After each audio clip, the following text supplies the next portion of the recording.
Concentration power कैसे बढ़ती है? कहते हैं जब पढ़ाई करते हैं तो अगर पीछे आप कोई म्यूजिक ऑन कर लो तो पढ़ाई में ध्यान लग जाता है। ऐसे ही करते हो? लोग करते यही हैं लेकिन अनजाने में करते हैं। मैं आपको उसके पीछे लॉजिक बता रहा हूं कि रीजन क्या है और कैसे काम होता है। इंस्ट्रूमेंटल म्यूजिक अगर आप प्ले करोगे और उस इंस्ट्रूमेंटल म्यूजिक में भी बीट्स बहुत ज्यादा नहीं है, धांधू नहीं है, बेस ज्यादा नहीं है, तो आपका ध्यान पढ़ाई में लग जाएगा। सॉफ्ट म्यूजिक, इसके पीछे लॉजिक क्या है कि वो ध्यान आपका जो 50 जगह पे चल रहा था वो वहां से हट करके एक जगह पे आ गया। जब म्यूजिक सुनते हो तो क्या होता है, थोड़ी देर बाद में और थॉट्स आने बंद हो जाते हैं, सिर्फ म्यूजिक की तरफ ध्यान होता है और ध्यान होता है पढ़ाई की तरफ। तो ध्यान पहले जो 50 जगह पे था और पढ़ाई पे था, अब वो कहां पर है? एक जगह पर है, यानी कि म्यूजिक पर है और पढ़ाई पर है। 2 जगह पर आ गया। तो अगर ध्यान 2 जगह पर होगा उस ध्यान की पावर ज्यादा होगी, या ध्यान 100 जगह पर होगा उसकी ज्यादा होगी? 2 जगह पर होगा।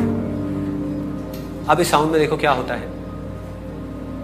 इसमें तो ना कोई बीट्स है, ना कोई लिरिक्स है, कुछ भी नहीं है। जब आप बैठोगे पढ़ने के लिए तो क्या होगा? आपका ध्यान पहले तो हर जगह से हट करके इसकी तरफ आ जाएगा। होता है ऐसा? कभी भी नोट करना। आराम से रिलैक्स होकर के बैठो पढ़ने से पहले, इस साउंड की तरफ अपने ध्यान को ले जाओ तो आपका क्या होगा? माइंड थॉट से हट गया, फीलिंग से हट गया, हर जगह से हट गया, साउंड पे आ गया, अब पढ़ने लग जाओ। तो ये साउंड आपका ध्यान पढ़ाई में लगा देगी। वन पॉइंटेडनेस, ध्यान। व्हाट डज ध्यान मीन? कंसंट्रेशन, अटेंशन, जब वन पॉइंटेड हो जाए। हमारा ध्यान अभी कैसा है? भटकी हुई है ना। बिना इस साउंड के हमारा ध्यान कैसा है? समझने की कोशिश करो। क्या होता है?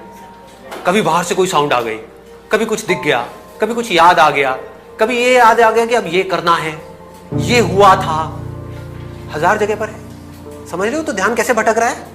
अगर आपके हाथ में एक मैग्नीफाइंग ग्लास है और आप वहां से आग लगाना चाहते हो सूरज से, तो अभी आपका ध्यान कैसा है? ऐसे ऐसे ऐसे, ऐसे भटक रहा है। फोकस कैसे करोगे? कभी यहां चला गया, कभी वहां चला गया। जहां आपका मैग्नीफाइंग ग्लास जाता है, यानी कि आपका ध्यान जाता है, वही चीज आपको दिखने लग जाती है। तो एक जगह पर टिक नहीं रहा ना। इससे क्या हुआ? एक जगह पर आ गया। इस इनर साउंड से क्या होता है? ध्यान एक जगह पर टिक जाता है। And it is a very very high state. Reason being, अगर आपको इंस्ट्रूमेंटल म्यूजिक सुन रहे हो तो वहां फिर भी कोई फीलिंग है, कोई इमोशन है। आप समझ रहे हो? कुछ ना कुछ है जो आपको डिस्ट्रैक्ट कर सकता है। ये बिल्कुल ही खाली है, जिसको बुद्धिज्म में एम्प्टीनेस बोलते हैं, शून्यता, जीरो। बिना जीरो के मैथमेटिक्स क्या है? जीरो ही है। तो जब तक हमारी लाइफ में ये नहीं है तब तक सब भटका हुआ है। ये आते ही सब कुछ सिमट गया, एक जगह पर आ गया। कंसंट्रेशन पावर साइंटिफिकली कैसे बढ़ेगी इससे? क्योंकि ये एक ऐसी साउंड है जिससे रिलेटेड आप चाहो भी तो आप कुछ सोच नहीं सकते।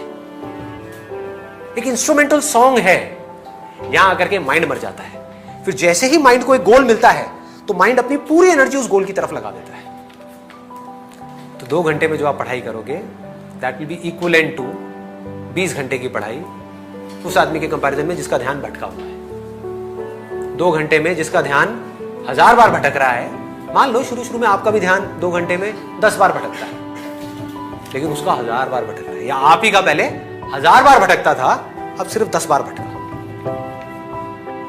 जैसे ही भटका, पढ़ाई से ध्यान को हटाया, ध्यान को ले गए साउंड की तरफ, पढ़ाई को छोड़ दिया 5 मिनट के लिए, फिर से एनर्जाइज हो गए। ये आपको एनर्जाइज कर देती है। कभी नोट किया है? एनर्जी से भर देगी, because this is the source of energy.